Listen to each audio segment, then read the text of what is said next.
So for those who don't know, my name is Mike Moses. I recently started a travel blog, and today I'm going to be talking about or giving a presentation on an intro to travel hacking.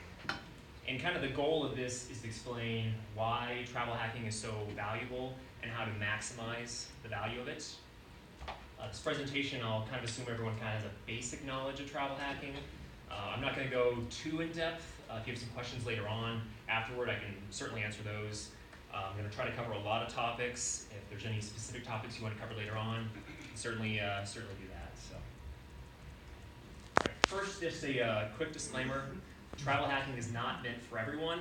If you cannot properly use credit, pay off your credit card in full every month, shouldn't be travel hacking. I know it's an FI group, and I just figured I might as well go ahead and mention it.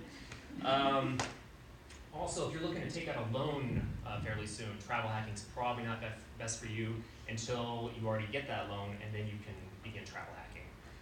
Additionally, this might seem pretty obvious, but if you don't travel a lot, travel hacking is probably not for you too. There's some people like, oh, I want to travel hack, and they have they travel like once a year, so it just doesn't make a lot of sense. So just think about how often you actually travel. All right. Why travel hack? Is this really worth your time? Is this really worth something you should be doing? I have a quick example here of 2 credit cards. The first one here at the left is the Chase Inc. Preferred. In my mind, this is the best credit card to sign up for. Spend $5,000 within 3 months, and you receive 85,000 Chase Ultimate Reward points, which are valued at a little less than $1,300. Annual fee $95. Your net value of this card is slightly under $1,200. So this basically gives you equivalent cash back of 24%. Now you compare this with your typical 2% cash back card that's kind of crappy. You can see there's clear value here. But what if we were to extrapolate this over 24 months? What does that look like? Say we had a couple and they spend $1,000 a month on credit cards, so nothing crazy, and we stick to 3 mileage reward programs. We just kind of keep it simple, and they're looking just to maximize value. How much could they get in 2 years? Well, they could get a little under $11,000 in travel value, and also accruing all these various points from Southwest, Chase Ultimate Rewards, and American Airlines. It also would include the companion pass. Now, it does come with a decent amount of annual fees, $845, but the overall net value is a little less than $11,000. That's pretty awesome. Now, this is actually even scalable. If you spend a little bit more on this in credit cards, what you do is called manufactured spending. Let's say you spend $5,000 every 3 months in a credit card. You can actually get this value up to $16,000 for the course of 2 years. So clearly there's a lot of value there. But how does this look like in practice? Suppose you're just talking about $16,000 of value. Over the past few years, my family and I have gone on a lot of cool trips. It's been a really awesome experience. We've been to Costa Rica. We went there, stayed 8 nights at a resort, got flights there and hotels, all covered, all paid for. We've also been to Alaska, Hawaii, Spain, and actually this past fall, I paid for my wife to get a business class ticket out to Bangkok. So all covered in miles, no out-of-pocket costs. So it's been really cool. We can do that.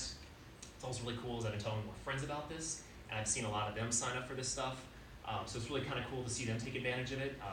My buddy Brandon over there, he just got back from Hawaii yesterday, so he spent a week in Hawaii and got his flights and hotels all covered through travel hacking. So that's really cool. My parents just got back from Mexico from using travel hacking, so it's really cool what you can do with travel hacking.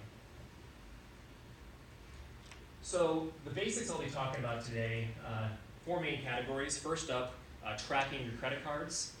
Next, business credit cards and the huge advantage you get with those. Next, I'll be talking about the setting your travel goals, sticking to a plan, and just keeping it simple.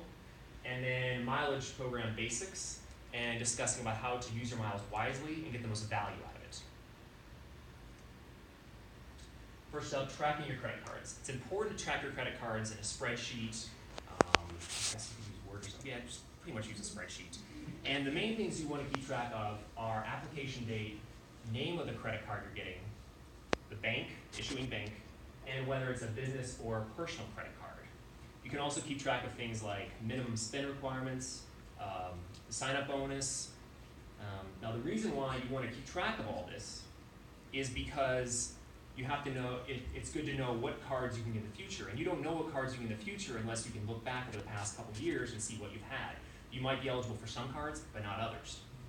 It's also good because a lot of credit cards have annual fees, and so you want to know should I cancel this card or downgrade it after a year? So it's also good to kind of keep track of all that.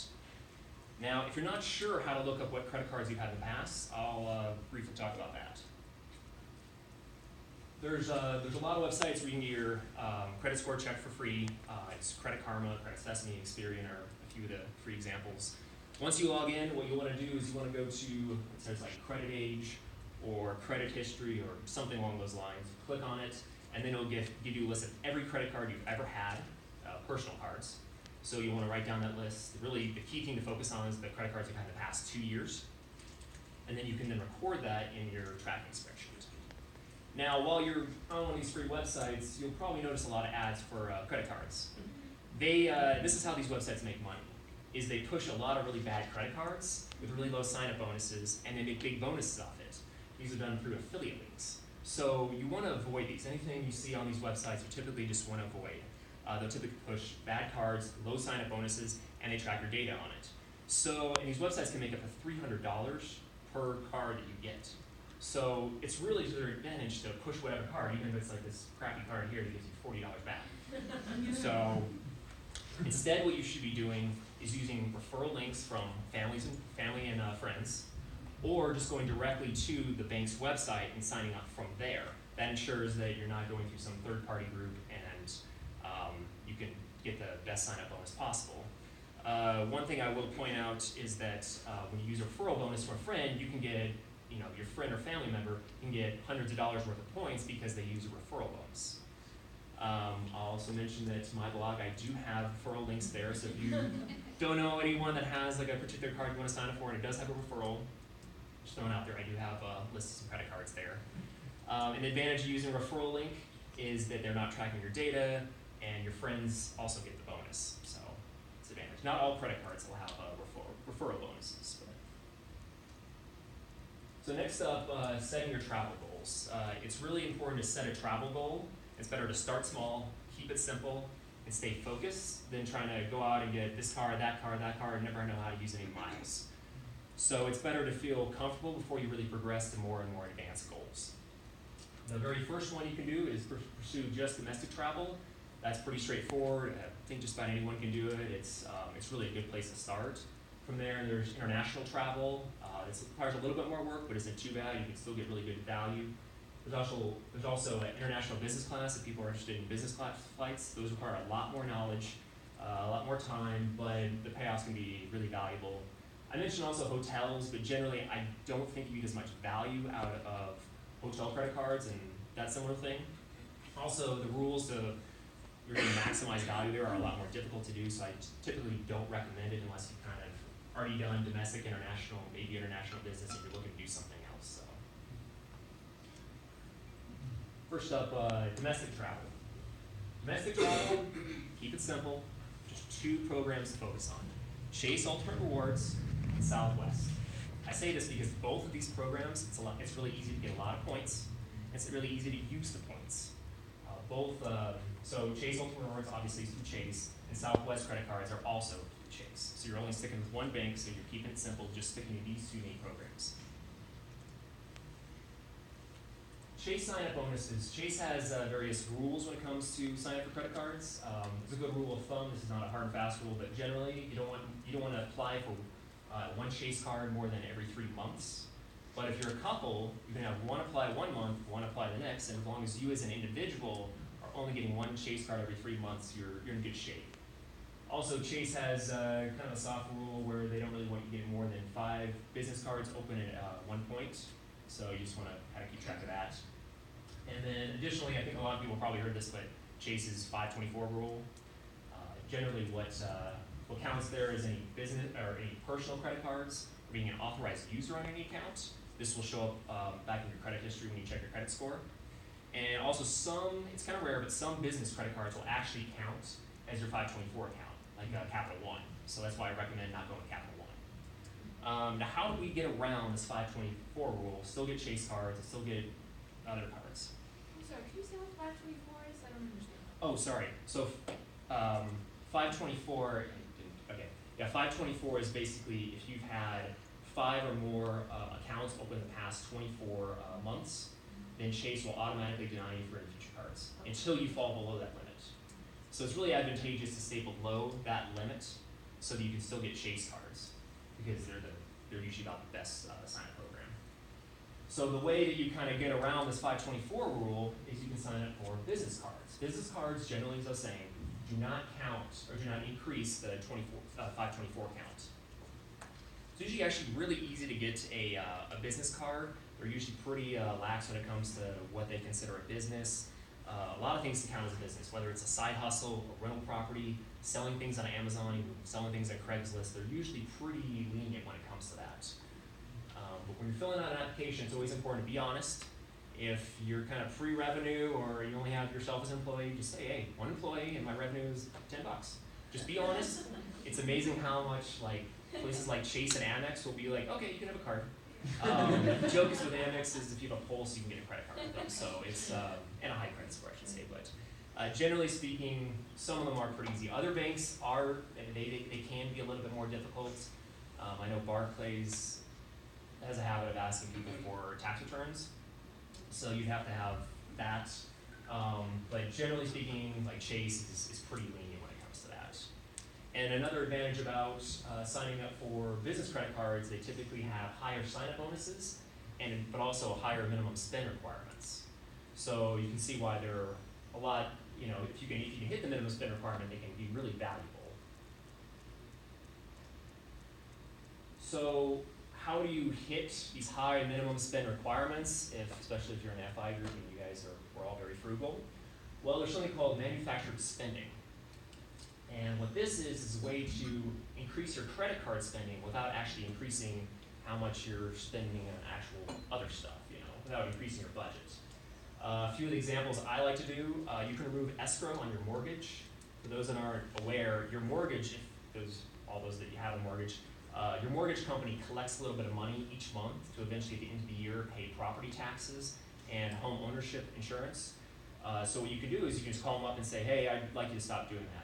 And so then your mortgage payment every month will go down, but then you're on the hook to pay property taxes and homeowner insurance at the beginning of the year, which is fine because most people in this room, your FI pursuing sort of stuff, you're going to be responsible with your money, so you just set some money aside, and when it comes time to pay property taxes or homeowner insurance, you have the money for it, and you have a bill that's a few $1,000s that you can spend towards the minimum spend requirement. Another thing you can do is medical bills. You can pay with a credit card and then reimburse yourself with if you have an HSA account, through receipts. So that's also a really good thing you can do. Estimated taxes is a little bit more involved you can do, but essentially what you do for this is you can actually reduce your W-4 withholding. By doing that, your employer's then taking less out of your paycheck every year, but then you have to pay quarterly taxes. Now, the advantage of paying quarterly taxes is every few months hey, I've got X number of dollars I got to spend. So you plan it out with credit cards you're signing up for. And so that way you can be like, all right, I've signed up for a credit card, this big bill's coming up, I'm ready to pay it, no problem. It's not like your budget isn't increasing, it's just you're putting more cost on the credit cards, or more spending on the credit cards. Now, estimated taxes also does come with a fee. It's a little less than 2%. The other methods I mentioned, medical bills, there's usually no fee there. Removing escrow, I know Denver, when you're paying property taxes, there's no fee, there's no credit card fee for that. Other towns, I don't know if that's always the case. I know someone was telling me in Texas they do charge fees for that, so it just depends. But at least in Denver, there's no fee to use a credit card. Another example is if you have large bills coming up and you kind of can predict when they're coming up, you sign up for a credit card ahead of time, you can put large expenses on the credit card and kind of time it out so you can maximize the sign-up bonuses and hit the minimum spend requirements. All right, back to Chase Ultimate Rewards. The reason why I like Chase Ultimate Rewards so much is because it's easy to accumulate points and it's easy to use points and get a fixed value that's pretty good. Now, the way you redeem the points is through the Ultimate Rewards portal. Now within this portal, depending on what type of credit card you have, you'll either get a guaranteed at fixed either 1.25 cents per point or 1.5 cents per point. So it's pretty good that you can get a fixed rate of return there, or fixed redemption rate. You can also transfer Ultimate Reward points to various mileage programs, which include like Southwest and United. So Chase has 5 Ultimate Reward credit cards that are worth your time. There's 2 personal ones here, the Chase Sapphire Reserve and the Sapphire Preferred here with their sign-up bonuses. Over on the right-hand side, you have the business cards and their sign-up bonuses. The Ink Preferred, I said, is probably about the top card to get because you get 80,000 points with that. It's a really good deal. 2 of these cards come with referrals. The other cards do not, just as a FYI. 3 of these cards will give you access to the Chase Ultimate Rewards portal, which I'll be talking about in a bit. The Chase Sapphire Reserve, when you go into the portal, you'll get a guaranteed 1.5 cents per point when redeeming points there. Sapphire Preferred and the Ink Preferred, you only get 1.25 points. And the other 2 business cards, you don't have access to the Ultimate Rewards portal, but anytime you want, you can actually redeem Chase points at a 1 cent per point redemption rate. So it's not the best redemption, but if you don't have one of these 3 cards, it's an option. So what does the Chase Ultimate Rewards portal look like? Well, you can just Google Chase Ultimate Rewards portal and this will come up, you sign on in. And there's really 2 buttons you really need to kind of pay attention to for the most part. The one on the far right-hand side of the circle, that is the one you click for travel. It's called, you just click on the travel thing, and that's where you can redeem points for travel. You click on that link, and it'll bring you to a search engine that's kind of like Expedia or Kayak. You go there, search for whatever hotel or flight you want. Various options come up. You click on it, you go to pay, and when you go to pay, they say, do you want to use points or cash? And in that box there, you can kind of choose, hey, I want to use all my points and redeem them at a fixed rate.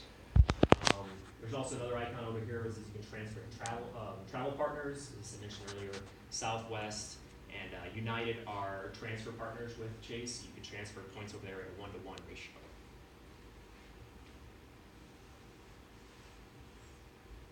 All right, Southwest. The reason why I like Southwest as well for domestic travel is because you have a guaranteed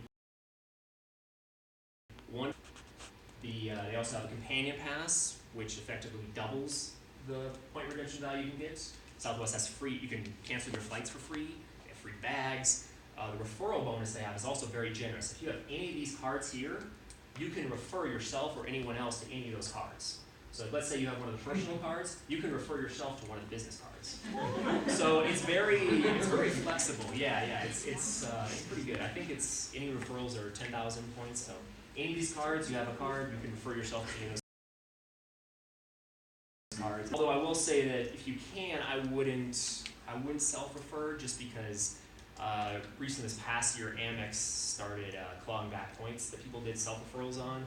So they would actually refer yourself, you get 10,000 points or whatever, and Amex came back last year and started clawing points back.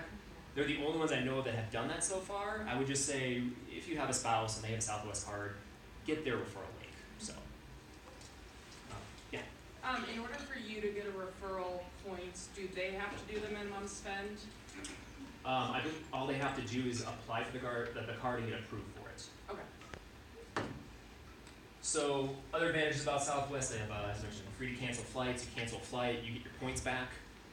If you booked with cash, then they give you travel funds you have to use within a year for whatever value the flight was. So very flexible, ability to cancel flights. Free bags, and I mentioned how awesome the referrals are.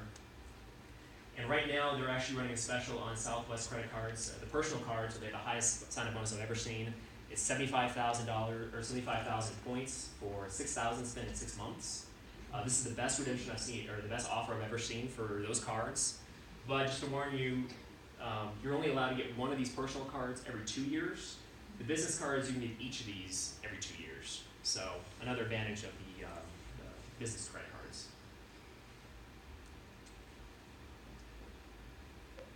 So I'll briefly talk about the Southwest Companion Pass.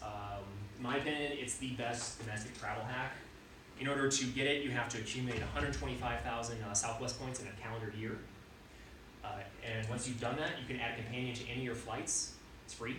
well, I guess you have to pay $5 in taxes, but I mean, that's essentially free. So that really doubles the value you can get from Southwest points. It goes from up from 1.5 to 3 cents per point, which is pretty awesome.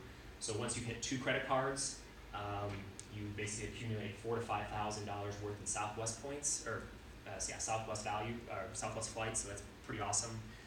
Now, when you accumulate these points, you get the Southwest Companion Pass for the year. You got all the points, and you get it for the rest of that year, plus the following year. So if you do it right, you can actually get the Southwest Companion Pass for effectively 2 years. There's a lot more nuances to this that I could go into, but I'm not right now. I have a good blog post that kind of discusses this in more detail, or I can answer questions about it later on if people have questions about that. But generally, the best time to apply for this, you may not realize it, but it's actually the fall time, not like January. So you can kind of maximize your length of time you have the Companion Pass. All right, next up, international travel. So when you're focusing on international travel, there's 2 more mileage programs we're going to add. We have United and American. Now, Chase Ultimate Rewards is still good for international travel. Southwest, the only issue there is they only fly North America. They recently added Hawaii, but they don't go to Europe or Asia or anything like that. Generally speaking, United is best going to Europe. American Airlines is best going to Asia, or going to off-peak season to Europe, or if someone really likes to do a lot of searching and research, you can get some really good deals to Europe. But generally, I recommend just sticking with United if you want to go to Europe. Next, we'll talk about cents per point. When I was talking about domestic travel goals, the nice thing was all those points kind of had fixed redemption rates, but for most mileage programs, that's not true. You don't have a fixed redemption rate, so you have to read complicated mileage charts and kind of plan out flights and kind of figure out, all right, am I actually getting a good deal here? Am I actually getting a good cents per point valuation? Now, generally what I say is a good target for mileage and reward programs, you want to target 1.5 cents per point. It's a very broad goal. Some are more valuable, some are, if it's hotel points, they're worth very little, so it's different. But generally speaking, 1.5 cents per point. Just to give you an example how cents per point kind of calculation works. Let's say you're going to Europe round trip. You found flights for $1,000. The mileage ticket you found was 60,000 miles. You kind of figure out, you do the math, and you realize it's 1.67 cents per point. It's greater than your target value of 1.5, so it's a good deal. Now, if you were to find a mileage ticket, or if you were to find a flight to Europe that was $500, this value is all of a sudden half of that, and then it wouldn't make sense to use miles to redeem that. You might want to use Chase Ultimate Rewards, or just pay cash with it. Conversely, if the flight you're flying, peak like summertime, $1,000 ticket, but the mileage ticket, the only one you could find is say like 140,000 miles or 120,000 miles, your value again goes down. So it just doesn't make sense to blow all those miles. I mean, you're literally throwing away hundreds of dollars by booking something that doesn't have good value. So the key is to kind of find what the best cash costs for the flight is, and do the math. So United, the reason why I like United for international travel is the miles are fairly easy to accumulate. They're a transfer partner, Chase Ultimate Rewards, so it's easy to get points that way. They do have some credit cards, they're not as good, although they just put out a new business credit card that's pretty good offer right now if you can hit the minimum spend. I think it's 100,000 miles for $10,000 spend. It's a little up there, but if you hit that, it's worthwhile. I like United also because they have an easy search engine. You can do a flexible calendar search, like I've shown on the far right side there. All the dates that have a light blue line through them, that means we have cheap mileage tickets. All the ones that have dots have business class tickets for cheap, and the other days just don't have good tickets. You can click on one of those dates, and then you're presented with a window right here you can kind of see, and then right here you're looking for your cheap